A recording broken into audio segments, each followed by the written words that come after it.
உங்கள் நண்பர்களாக இருந்தாலும் சரி, உங்கள் ஃபேமிலி மெம்பராக இருந்தாலும் சரி, உங்கள் ஒய்ஃபாக இருந்தாலும் சரி, பேசும்போது கொஞ்சம் யோசித்து பார்த்து பேசுங்க.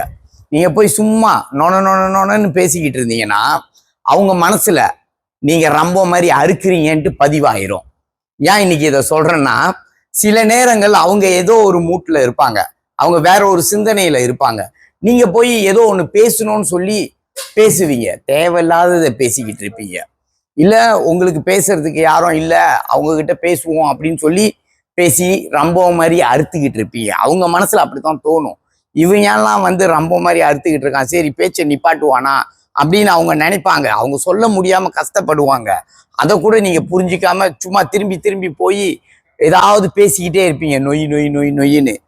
சில நேரங்களில் அவங்களால சொல்ல முடியாது, நிப்பாட்டுலா, பேசாம இருளா, போய் உக்காரலா, உடலா, நான் கொஞ்ச நேரம் ரிலாக்ஸ் பண்ண போறேன்ல அப்படின்னு சொல்ல முடியாம கஷ்டப்படுறவங்க ரொம்ப பேர் இருக்காங்க. பேசுற நீங்க புரிஞ்சுக்கணும். அறிவா பேசுங்க, அன்பா பேசுங்க, தேவையானதை பேசுங்க. சிந்திப்போம், செயல்படுவோம்.